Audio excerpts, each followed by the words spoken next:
Hey everybody, Masaki here. Welcome back to another episode of Shining Force. In the last episode here, we finished the battle on the ship, and then found out that they damaged the ship enough to make us have to stop somewhere for repairs. And luckily, a mermaid named Shell had found us and led us to this island here called Worrell, where they agreed to repair our ship while we looked around the island. And there was actually something that we could have done that I overlooked when we were wandering around talking to everyone on the last video.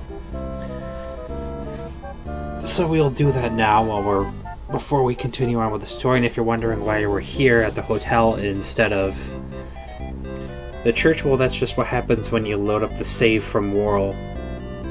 After you save at the church, it loads you up at the hotel here instead of in the church, which is kind of a nice little touch they did.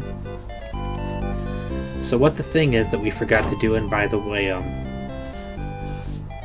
just moments ago I actually did a grind run to work up Ernest's experience a bit and get him at least one level to boost his attack and defense a bit, as we just promoted him in the last couple videos of experience. That way he wasn't quite so weak and could last a little bit longer in a fight without dying as easily. But as you can see, behind the weapon shop here, hang on. Let's get through the talking there. Behind the weapon shop here, and the item shop here, there are chests, as per usual in any shops. But coming up into the building here, like you would to talk to the king, you can actually walk over and down into the shop areas to open these chests and get the items. And there are actually items in them. But we're actually going to start with these chests on the left side here. But before I do that, I actually need to make some room on our leader here.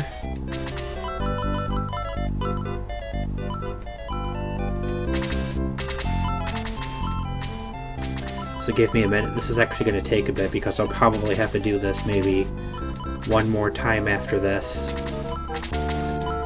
because we have a total of 5 chests that we have to move, or a total of 5 chests that we have to open and move items between people from. Okay, so in this first chest here on the left, we have a Bread of Life. In the next chest we have a defense potion, and then the final chest here on the right is a medical herb.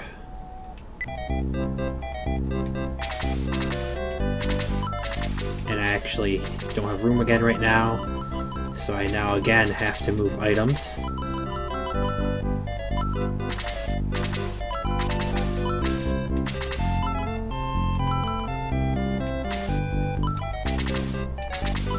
So just bear with me for a moment while we go through this bit of ordeal.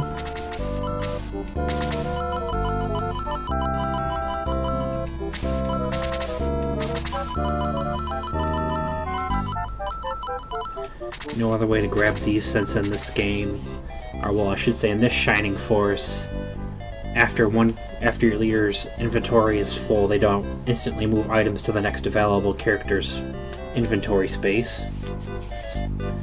So once his 4 spots were full, you had to move items around on him to the next character yourself.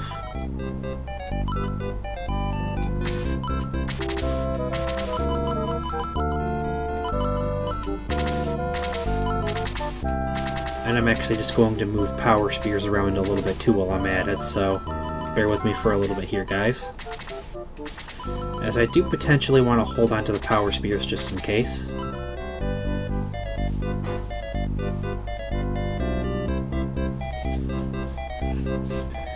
Alright, so sorry about that. Okay, so in this last chest here we should have a medical herb. Yep. Alright, so now I'm just going to not use. We're just going to make some room again for the last 2 chests here. And move this medical herb onto Arthur. And we're going to come over to the left side here and open these 2 chests. Where this first chest we should have a shower of cure. And then in this last chest here by the stairs, there will be a mobility ring.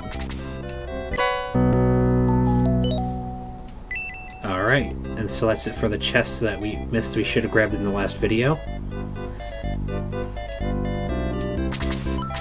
And I'm just going to move the Shower of Cure.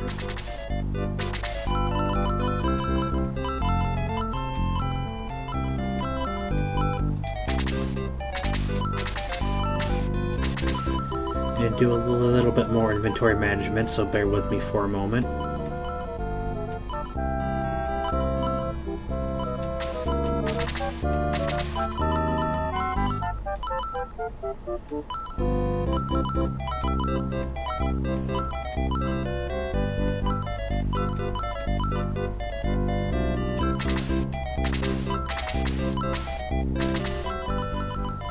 Now let me just make sure those three have their power spears pulled off of them at the moment.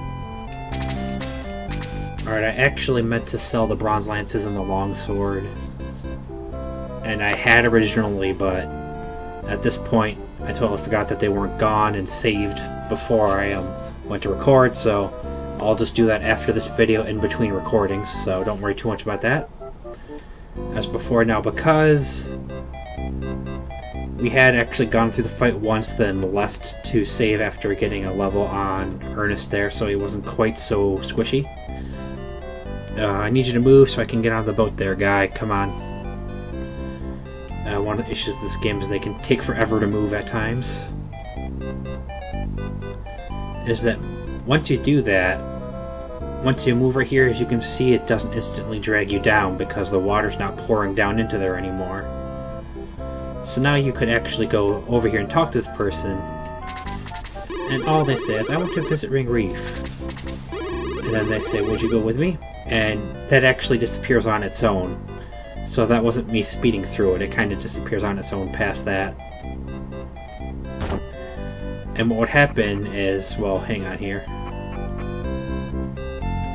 I'll go through the motions myself with the boat.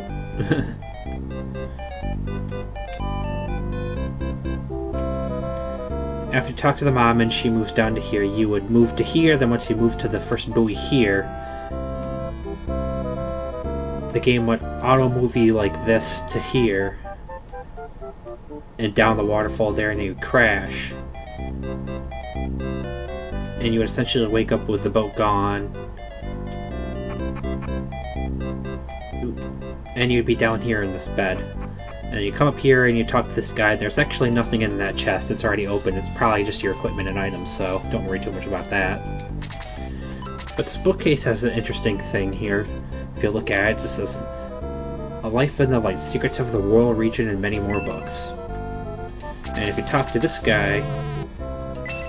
Oh, okay. Well, if you talk to him, he mentions about the Ring Reef here and the Shining Path to Matafa and everything. Which is what this thing down here supposedly is. So then you come down here and go walk into the Shining Path, and it takes you down here, where you drop in behind a skeleton. So just follow behind the skeleton as it walks away, and it goes on its own path. It doesn't move with you, so like if you were to just stand there, the skeleton would keep going, and it stops right there once you get to here. As you can see, it turns around and spots you and says, "What are you doing here? I must inform the master." And you can actually keep moving further past it, and all of these gates are closed. And down this way is a similar path to the one that it walked down, or to the one that you came down on, but as you can see, nothing happens when you go over to it. And if you try to search it, it's the same thing. It just says there's nothing of interest there. So you head down this way, where he went, and it starts a battle. I invoke a path before me. What? Shining Force. I was so close. So close. I shall destroy you all. Okay, so in this fight, we have two new enemies. We have these guys here with the worms, which are not a joke and to be taken pretty seriously, although they do have low HP. As you can see, they do have decent attack. They have 17 HP, 20 attack, 16 defense, 4 move, and 16 agility. They can hit rather hard, and they're able to poison you with their physical attack, so be very careful of that. As not only can they hit hard, but they can poison you. And this guy right here is the boss of the fight, the Master Mage. with 22 HP, 32 MP, 33 attack, 13 defense, 5 move, and 26 agility. But he will not be moving from this spot, and he is equipped with a Holy Staff and can cast Freeze level 2. And the Holy Staff is actually a caster, or well, it is a healer only weapon.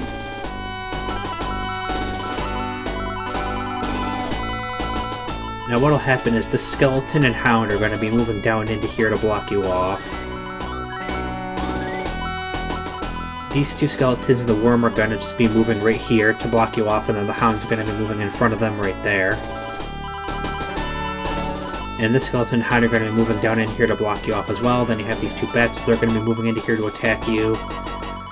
And these two Bats that'll be moving in here to attack you as well. And once you get about to where this Hellhound is here, these two Worms and this Skeleton actually move right up here by the stairs to help defend the boss. Now what I usually do here is split the party off to go down the two sides, and I potentially send a couple characters down the middle to start dealing damage on these guys. And once I take care of everything down the sides and I get them up around here, I send them back down towards the middle to help take out everything in the center here and group back up, and then I head back up here to finish off the fight. Alright, so now that we're finished with all that, well, I just say we get into this, start splitting everyone up, and heading down the way to get this fight going. Now this is a bit interesting because we do have Ernest who I actually use, who will be going and down one of the paths. So as you can, so obviously as we have pretty much like two of everything more or less, there's going to be one mage, one paladin, one healer, and one caster going down each path, except for the leader, Xylo, and Balborough, who there's only one of. I'll be like pretty much picking and choosing how I want them to go from where they are.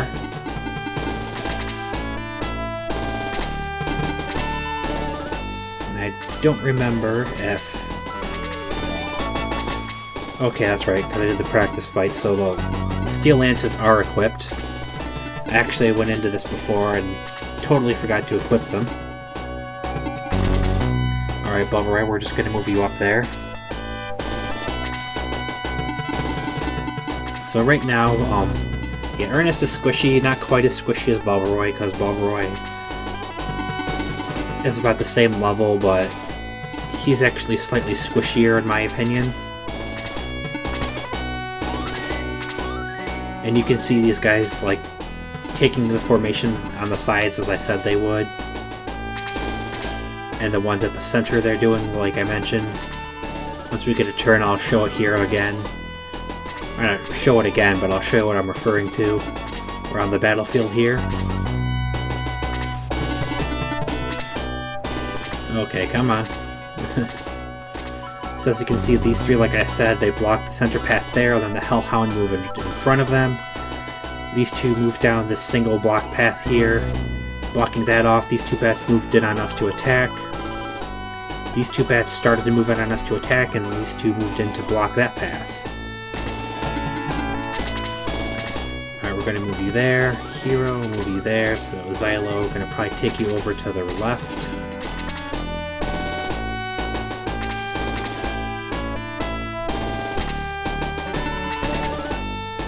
Balborough, I might take you to the right, because we have Ernest on the left as well.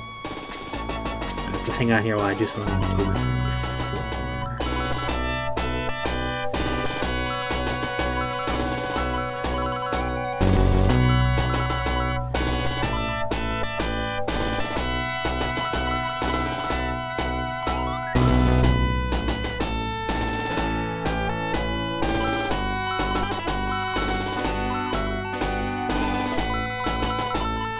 Yeah, okay, so Balborough is going to go down the right with these guys.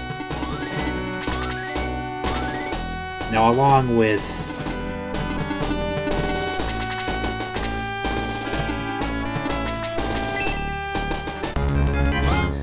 Oh yeah, along with Ernest getting level 2, as you saw there. Alright, so Ken did 14 points of damage tech in the seabed and got 15 experience there, sorry. Along with Ernest hitting level 2, actually, as I saw Luke hit level 7. And I think someone else hit level 6 in that practice run to get him experience there. Alright, so May just did 20 points of experience and it got 29 experience. Level increased to 6. Speed increased by 6. Hit points increased by 9.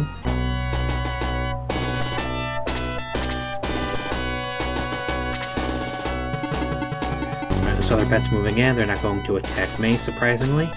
This pet's going to attack back Ken. Hits him for 5 points of damage. Alright, Bubble Ray, you're coming over here with these guys and even things out. Bubble Ray attacks. Does 9 points of damage and got 19 experience. Level increased to 4. Very nice. Attack went up by 1. Defense increased by 1. Speed increased by 1.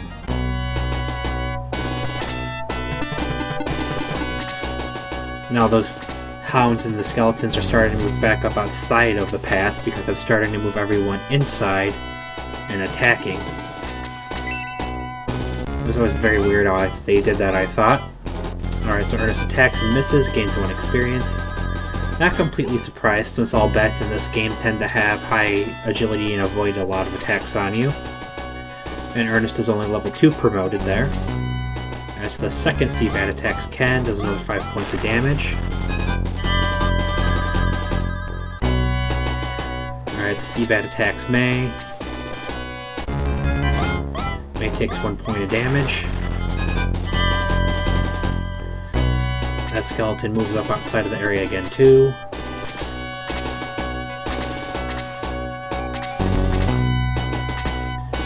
So basically what will happen is if there's anyone more closer to the inside center area here as opposed to being able to walk up out this way easier, is I'll just send them back up this way and up the center instead of taking a couple turns and wasting time to come up this way and come up over here.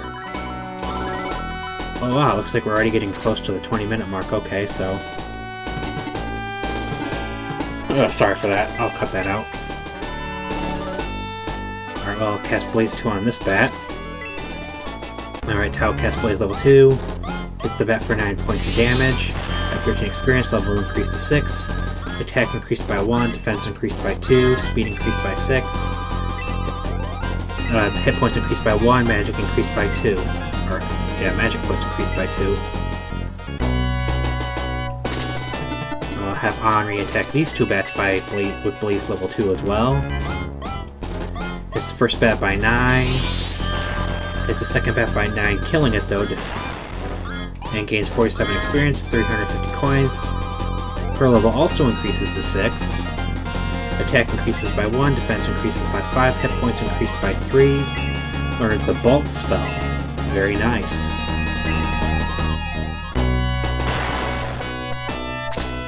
Alright, so I'm just going to send him up in there. Let's put our leader in here, who's leveled up to 6 in the last...